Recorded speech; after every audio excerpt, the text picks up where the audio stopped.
Now I ask you, my fellow Americans, haven't you ever wanted to put your foot through your television screen?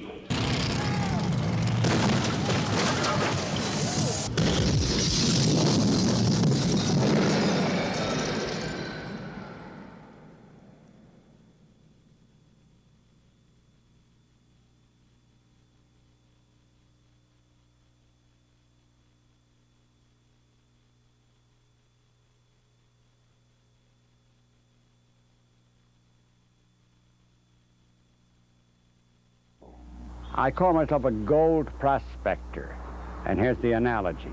A gold prospector heard about gold discovered in 1849 in California, right? The prospector goes out to this area, he stakes a claim. I find the person. I want this piece of this person, and that's gold. I heard about this person, one way or another, see. And so after the talk, it's transcribed. It's on a tape and then transcribed, and there's 100 pages. Now that's ore, there's some gold in it. And then the prospector sifts, or whatever he does. So I find perhaps 8 pages, but 150 pages. That is the gold. What you do is you keep the words of the person, but over and above all that, keep the truth of that person in. So you make it sort of a soliloquy, gives it a poetic feel. It's the actual words, but no way do you alter the meaning. If anything, you highlight the meaning. They do some business last night? Oh, yeah, we have business at night, daytime. We have business all the time in this place. This is a business corner. Because they got the love on this corner. What's that, Al? Huh? What's that? Love and Al, that's me. How you feel today? Oh, I feel fine. I just left the family. And they told me to come on down here and try to make some money another day for them, where they could live again. Told them I have to do it. 3 little girls and 1 little boy and 1 wife. We don't have 3 cars. The right cars we got are old. You know, we don't have several houses. The one we live is very modest. Our wants are very modest. Maybe because nothing is any better just because it costs more. And I think that's a mistake that we've made in our society, is correlating cost with value and cost with return. And they have no correlation. And I guess you learn that because you see a ball player who gets $1 million who can't play, you know? At $100,000, he would be stealing. And the fact is you pay him $1 million doesn't make him that much better, and it doesn't mean that you've gotten that much greater return. And that's true of, well, how much money can you pay a tulip to bloom? You know? And how much more can you pay a song to hum?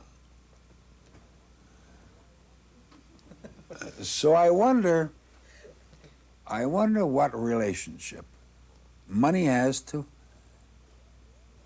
being happy, to enjoying your world and your life. I think very little. Moisetti. Why? Because. Why? I can't tell you that. Sure you can. Tell him your husband keeps you happy. I'm happy because I have a nice family, I got a nice husband, A nice house. nice home, got a nice everything. And that's my happiness, my family. The most important thing, your family comes first. They're on strike, folks. A husband and the kids. I'm happy I got a job, I work and support them. That's the main important thing. I'll tell you, I very seldom come across this line. We very seldom ever use this room here for anything. You know, it's a beautiful room, but I don't know. I just don't feel comfortable in here. You know, you sit on these chairs or whatnot. I don't know. Hey. But this is Gilda's pride and joy right here. I think there's only 2 people ever sat in these chairs, and one day my buddy and I, we were clowning around, Tony Razzo, real good friend of mine. So we were feeling pretty good in the other room. We were drunk a little. I said, what do you say we get Jill a little mad, right? Now, she was upstairs, so we came here with our drinks. He was sitting there, I'm sitting here, and we got the glass over here. And all of us, Jill, to come down these spiral staircases, and I don't have to tell you what she said. Let's sit down. You want to sit down? Sure, let's sit down. Let her see it on TV. Come on. Come on. You're the papa. Here, you sit at the head table. Let's sit down on it. You sit. Well, You're the boss. You can tell. Look at the index. Okay, you sit there. I'll sit here. I'm the guest. You want to light the candles? You sit there. No, we better not light the candles. No? Not at all. Yeah. Okay, get the cards out. Yeah, What kind of wood is this? This is beautiful. Isn't it? This is Real from nice. Sicily, huh? Yeah. Don't you go telling Jill to let her see it on television. We're sitting down in the... You want to sit down, Marsh? Is this a dining room or living room? Listen, This is the place. You've got me. I don't know what to call this room over Wait till here. she sees it on television. You know my theory? Never be too serious in news. Make people think, make them laugh. Use creative tensions. Reporting on the CBS radio network. Again this week, the path to peace in the Oh, well, why not let people feel good once in a while? Half the news you're telling them about is people getting killed and churches burning in Georgia. Oh. Shemuel, right? Shemuel, Tamir? If I say Shamil, Shamil sounds like a cuss word. It's Shemuel, isn't it? Not Shamil? No, Shamil is a nasty... Isn't Shamil a cuss word? No, you're a Shamil. Then it's Shemuel. Why don't you tell me that instead of making me upset?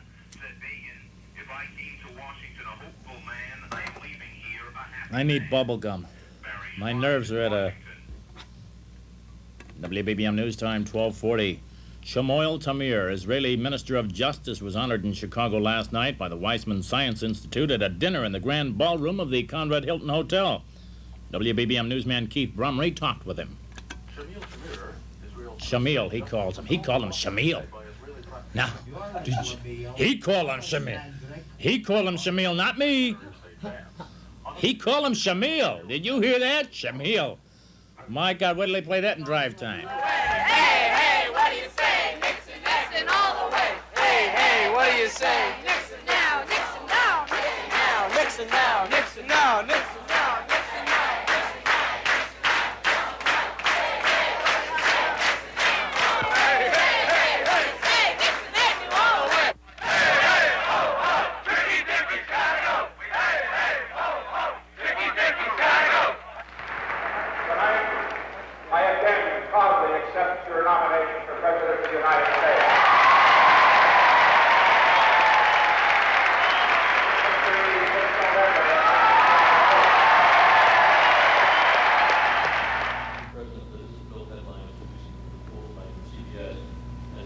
Oh, hi, Bill. How are you?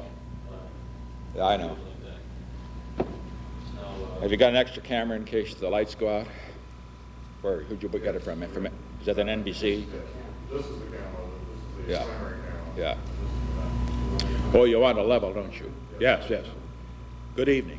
This is the 37th time I have spoken to you from this office, where so many decisions have been made that shape the history of our nation. Let me see, did you get these lights properly? Yes. My eyes always have, you'll find if you get past 60, that's enough. Thanks. My friend Ollie always wants to take a lot of pictures.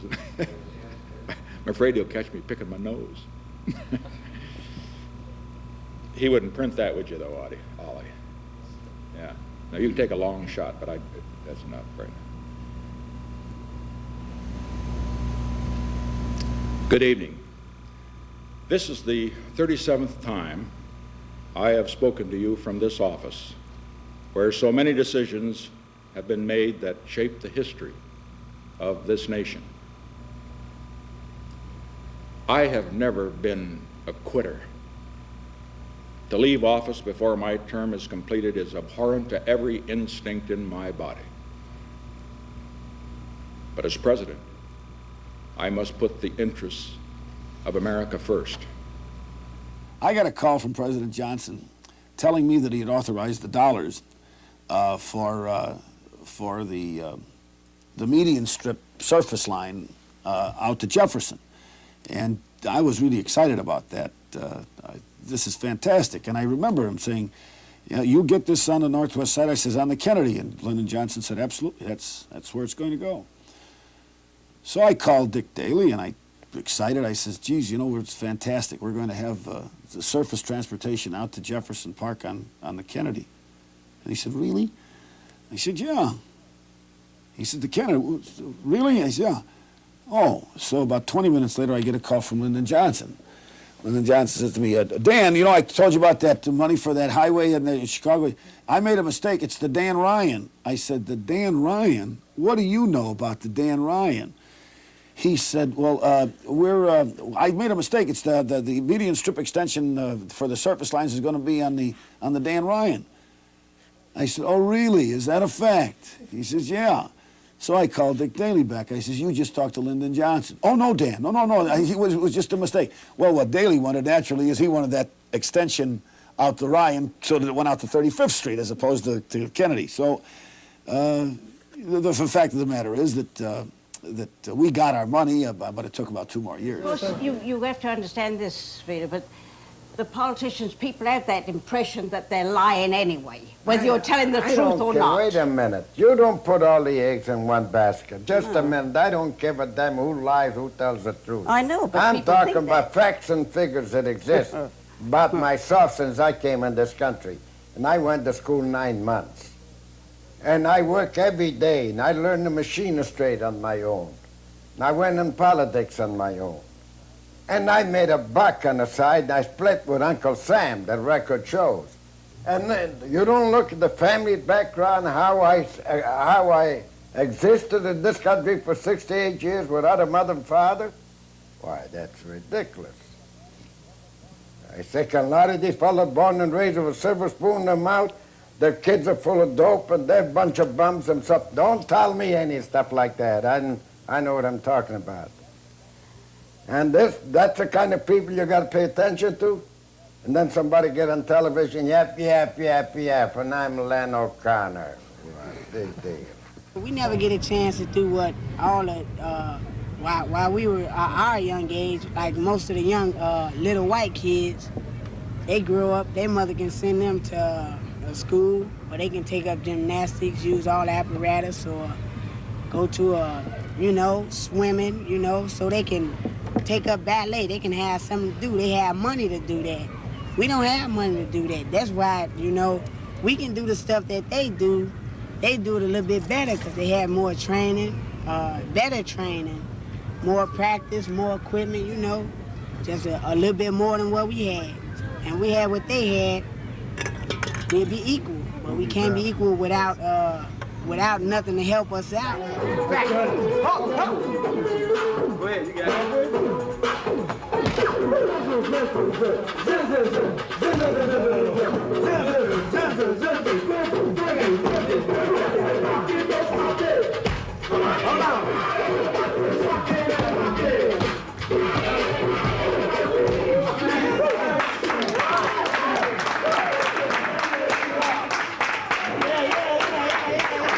The people of Illinois and Michigan sure know how to celebrate St. Patrick's Day.